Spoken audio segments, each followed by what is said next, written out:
From the beach, everything is a conservation success. More nests, earlier nesting, lots of activity. But when you follow the individual turtles over many years, a more complex picture emerges. The turtles are working harder for less return.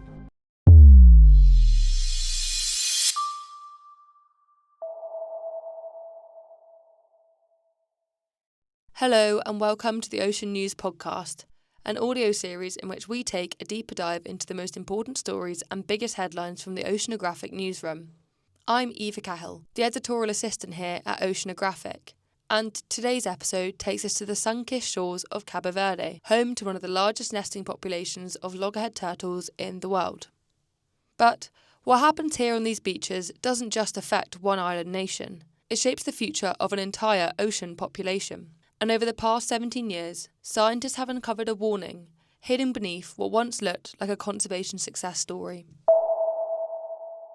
Global warming is reshaping life on our planet at an unprecedented pace. Across the globe, species are shifting where they reside, what migration routes they take, and when they breed in response to rising temperatures. On the surface, this ability to adapt has looked encouraging. But a new long-term study reveals the layered ways climate change is reshaping marine life cycles, not just altering when animals reproduce, but quietly eroding the energy supply that makes reproduction possible in the first place.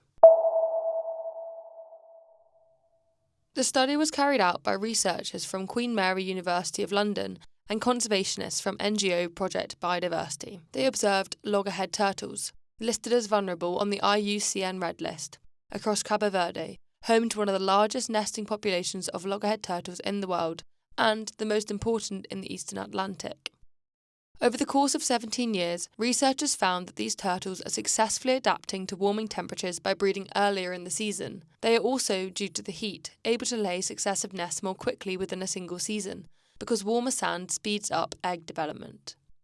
But, more worryingly, a decline of ocean productivity in their West African feeding grounds have meant females are taking longer breaks between seasons, and when they do return, they lay fewer clutches and fewer eggs per nest. Ocean productivity is essentially the rate at which marine plants like phytoplankton convert carbon into organic matter through photosynthesis. It provides the foundation of the marine food web, as the process determines the amount of energy available to support fish, mammals, and other organisms. Turtles are what biologists call capital breeders. They rely on energy stored while feeding at sea to fuel reproduction. So, as their feeding grounds have become less fruitful, they are taking longer to return and lay their nests. In fact, the amount of time between female turtle nesting has roughly doubled over the course of 17 years, from about 2 years to 4. Conservationists have said the study highlights the need for a change of tack when looking to protect turtles. Protecting nesting beaches, they say, remains essential, but it is no longer enough.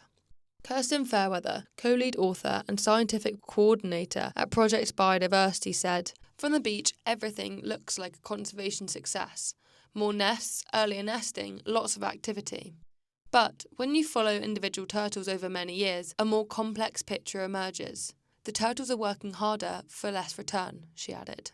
Researchers have said this information is crucial in informing future conservation efforts, and highlights the need for strategies which extend beyond the shoreline. That, says Fairweather, includes protecting feeding habitats, reducing pressures on marine ecosystems, and recognising that climate change can undermine reproduction even in populations that appear to be thriving.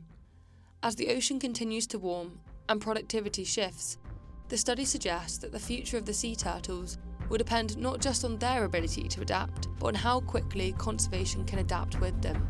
So, the real question is, will research developments be able to keep pace? If you would like to learn more about this story or other stories related to marine conservation, subscribe to this podcast or head to the Oceanographic newsroom. This has been the Ocean News Podcast. I've been Eva Cahill. Thank you for listening.